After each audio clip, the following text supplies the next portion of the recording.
नमस्कार दोस्तों, एक नई लर्निंग के साथ हाजिर हूं और आज के इस लर्निंग में जिस कंपनी बिजनेस को लेकर हम लोग चर्चा करने की कोशिश करेंगे, वो जेएसडब्ल्यू ग्रुप से जुड़ी हुई है और ये पोर्ट्स बिजनेस से जुड़ी हुई कंपनियां हैं, जिनका कामकाज पोर्ट और पोर्ट इंफ्रास्ट्रक्चर से लेकर के पोर्ट सर्विसेज पे जो एक्टिविटीज होती है उस पर कंपनी कामकाज करती रही है, जिसका नाम है जेएसडब्ल्यू इंफ्रास्ट्रक्चर्स। बट इस कंपनी के बारे में यदि देखा जाए तो कंपनी कहती है कि जो पोर्ट्स हैं, पोर्ट्स में के पास अलग अलग कारोबार देखने को मिलती है, जो कि कहती है जो कंपनी 2002 से बेंच मार्किंग्स मेंटेनेंस एक्सलेंट की बात इन्होंने शामिल किया था। इसके अलावा इनके पास यदि फोकस एरिया की बात किया जाए, जहाँ पे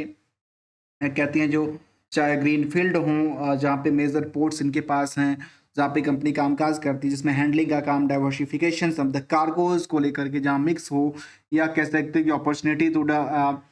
सिनर्जिजेटिक्स बिजनेस को लेकर के हो, या फिर कह सकती हैं कि थर्ड पार्टी कस्टमर सर्वे सपोर्ट को लेकर के हो। और इस तरह के जो बिजनेसेस हैं, जो पोर्ट्स और पोर्ट्स से लॉजिस्टिक्स वाली जो सर्विसेज प्रोवाइड करने वाली कंपनियां हैं, उस पर कंपनी कामकाज करती रही है।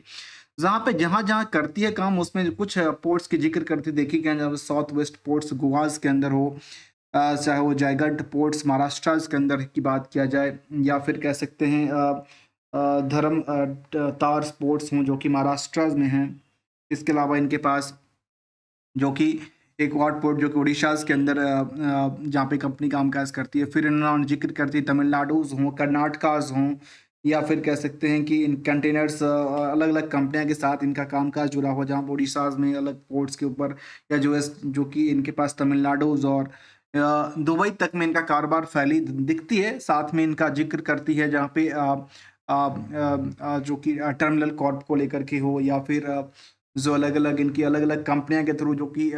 या तो खुद और खुद के अलावा अपनी जो सब्सिडियरी कंपनी है उसके थ्रू कंपनी कामकाज करती रही है। अब आती है सवाल जिसकी जो कंपनी का कारोबार है उसमें बिज़नेस में कितना हिट करती है, कितना इम्पैक्ट की बात कहती है। तो सबसे पहले देखिए, भले ही यहाँ पे आप हम लोग देख पा रहे हैं कि मार्केट 5% गिरता है, 5% चलता है, ये तो एक आम सी बात है, क्योंकि मार्केट में एक जगह खरीदारी तो बिकवाली चलती रहती है। कई बार रेस चलती है, कई बार रेस में घोड़े दौड़ते हैं, तो कई बार घोड़े पीछे हट जाते हैं। जबकि कंपनी का यदि लिस्टिंग की बात किया जाए, थोड़े दिन पहले की बात है, कंपनी जब लिस्टिंग हुई थी और लिस्टिंग के साथ साथ कंपनी ने जिक्र किया था कि इनके पास उस टाइम पे करीब करीब कंट्रीज में, जहाँ पे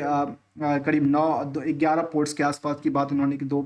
कहती थी, जहाँ 9 पोर्ट्स इन इंडियाज में, 2 पोर्ट्स इन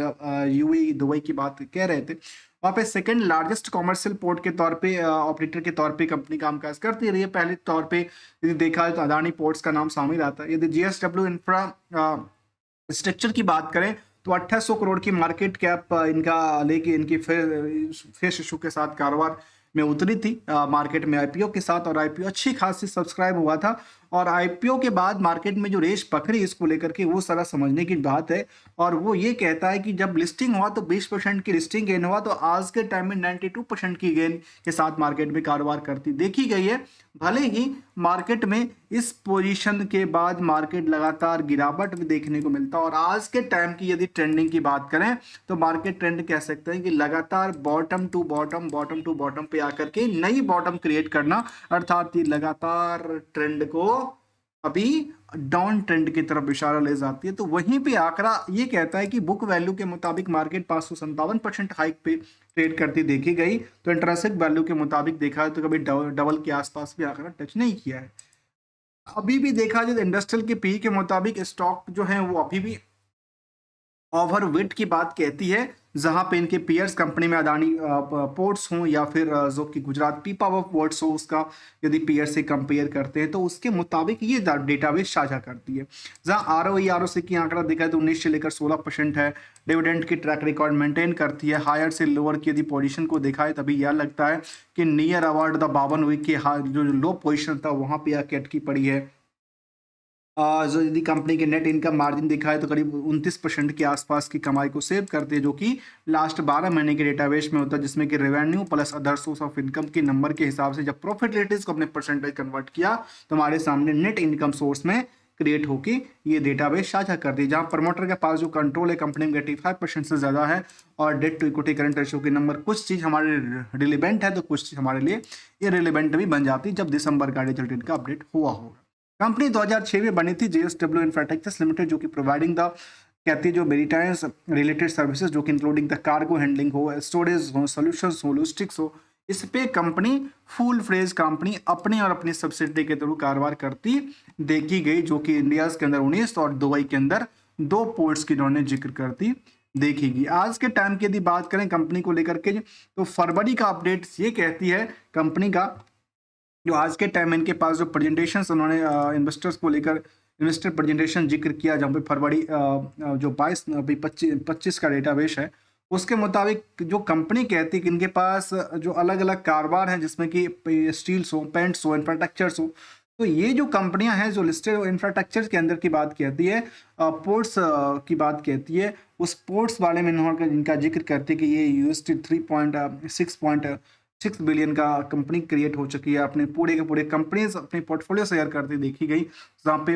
लॉजिस्टिक के अंदर पोर्ट्स कनेक्टिविटी के जिक्र करती देखी गई, जहाँ पे कहती है कि इनके पास डोमेस्टिक स्टैंडर्ड कंटेनर की बात किया तो 2426 से ज़्यादा है, और वैसे ही इनके पास यदि tailors for the last mile in delivery की बात किया तो करीब 602 फील्ड की बात करती है। तो वहीं पे सहरेक्स की बात किया तो 11+ की बात कहती है, RTZ की क्रेन की बात किया तो करीब 6 क्रेन्स इनके पास अवेलेबल है, इनके फ्लीट्स के अंदर शामिल करता है। जैसे इनका चाहे वो पेनवेल्स महाराष्ट्र हो, मोरबी गुजरात हो, यहाँ पे इनके जो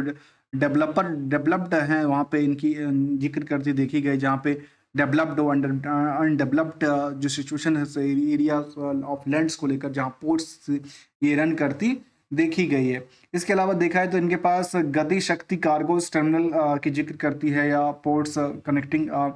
जो पाइपलाइन है उसको लेकर जिक्र करती देखी गई। जैसे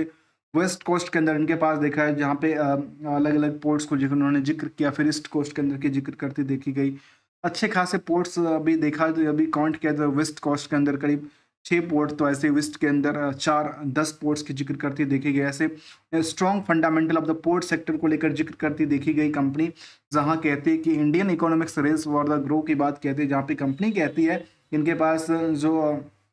track of the third largest economy the size को लेकर की जिक्र करती देखी गई। यहाँ पर 7 ट्रिलियन की बात शामिल करता है। Governments and trust to infra capex को लेकर जिक्र करती देखी गई। तो वहाँ पे चाहे उन्हें नेशनल इंफ्रास्ट्रक्चर पाइपलाइन हो, या फिर कह सकते हैं कि भारत मालाज हो, सागर माला हो, उड़ान जैसे स्कीम्स में जो इनका योगदान मिला, उनको जो फंडामेंटल मिला, उनको जो कारोबार मिला, उसको लेकर जिक्र करती है। वहीं पे इंडियन पोर्ट सेक्टर को लेकर स्ट्रॉन्ग फंडामेंटल की बात शामिल करते हैं कि जहाँ पे 7,500 किलोमीटर्स प्लस की जो casting of the 5,000 kilometre of the navigated in the water wave की बात कहती है। इसके अलावा मेरिटाइम्स रूट्स के लेकर जिक्र करती देखी गई, जहाँ 95% ऑफ इंडिया ट्रेड वॉल्यूम को लेकर जिक्र करती है। इसके अलावा इंडिया जो कि 12 major and the 200 in the non major sports capacity, जो कि 700 मेट्रिक टन पर एनम की जिक्र करती देखी गई। तो ये कुछ ऐसे इनकी कंपनी को लेकर कारोबार है, और केवल कंपनी की जिक्र नहीं कर दिया है, कंपनी के अलावा जिस सेगमेंट्स में जो बाकी लॉजिस्टिक्स ये शामिल करता है,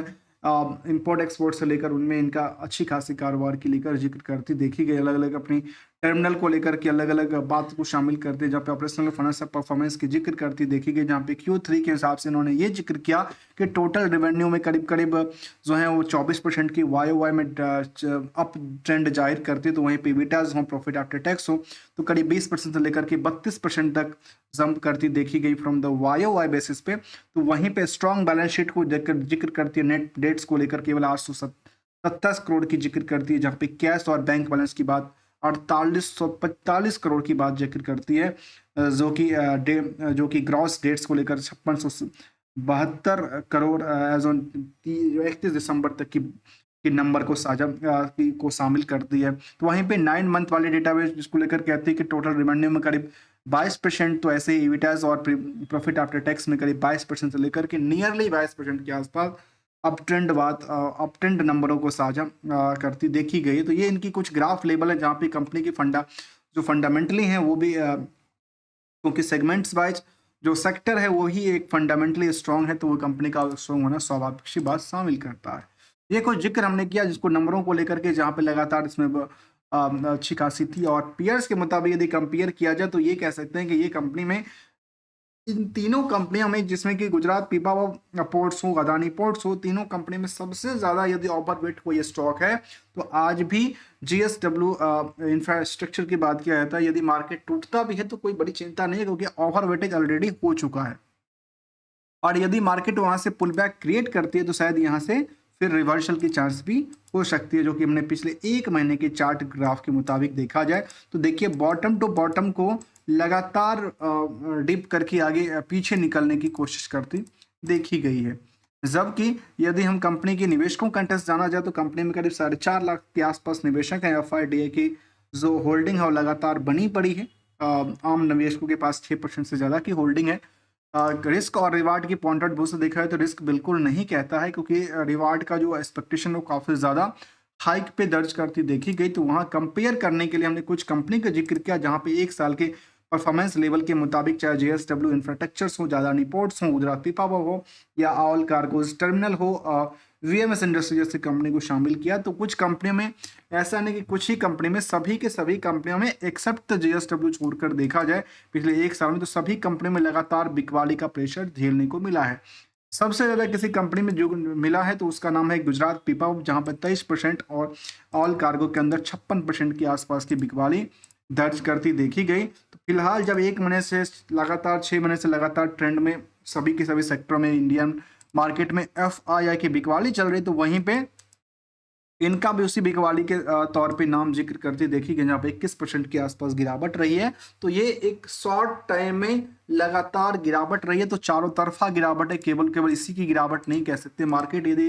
रिवर्सल होती है किसी सेगमेंट, किसी फैक्टर की वजह से, सभी की सभी कंपनियां फिर रफ्तार में आएगी। और कहते हैं ना, मार्केट में उस टाइम में सबसे ज़्यादा सबसे कम गिरने वाली स्टॉक की, तो अभी एक महीने में जब पूरे के पूरे मार्केट खाली थी तो बीएमएस और अदानी पोर्ट्स में करीब 4 से 5% गिरावट रही। तो यहाँ जैसे यहाँ जीएसडब्ल्यू इंफ्रा जैसे कंपनी में 21% गिरावट रही, क्योंकि ऑलरेडी ओवर वेटेज की बात को नंबर नोटिस करता है। फिलहाल के लिए कह सकते हैं कि दो सवाल अक्सर होते हैं, उसको भी हम समझने की कोशिश करते हैं। और वो सवाल ये होता है कि सर इस स्टॉक का टारगेट क्या है, अचीवमेंट हम कहाँ पे करें और एसएल कहाँ पे यूटिलाइज करें। दोस्तों देखिए, टारगेट का मतलब होता है एक्सपेक्टेशंस, क्योंकि मैं ये नहीं कहता हूँ कि हमने कहाँ पे खरीदा, आपने कहाँ पे लिया और कहाँ पे बेचा, क्योंकि ये मार्केट में हमेशा कोई ना कोई ले रहा है, कोई ना कोई खरीद रहा है, कोई ना कोई बेच रहा है। तो टारगेट जब भी प्रॉफिट बनती दिखे तो प्रॉफिट को थोड़ा बहुत करके बुक करना चाहिए, जैसे कि अपनी कैपिटल से वापस आ जाए। और एसएल जो कैपिटल को बचाने के लिए हम यूज करते हैं, उसको नुकसान होने से उसको हम एसएल कहते हैं। उसमें खुद की रिस्क फैक्टर अलग अलग होती है, कोई 5% रिस्क के साथ कंपनी कामकाज करती है। तो कंपनी की रिस्क फैक्टर को आपके सामने रखने की कोशिश करूं तो यहाँ पे देखिए सेल्स वर्सेस आउटस्टैंडिंग डेटर्स को देखा जाए तो करीब 20-25% की तो कंपनी खुद ही रिस्क फैक्टर लेके चलती है, काफी लंबे लंबे पीरियड तक चलती है। यदि रिस्क फैक्टर की बात करें तो करीब 2-2.5 महीने 3-3 महीने तक इनकी रिस्क फैक्टर बनी हुई है। तो ये एक पहलू होता है जिसको एक जनरलिटी की बातों में हम सबको समझने की कोशिश करते हैं। यदि आपको इस वीडियो में कुछ वैल्यूबल पॉइंट मिलता हो तो लाइक, चैनल को सब्सक्राइब करना मत भूलिएगा। Thanks for the joining us दोस्तों।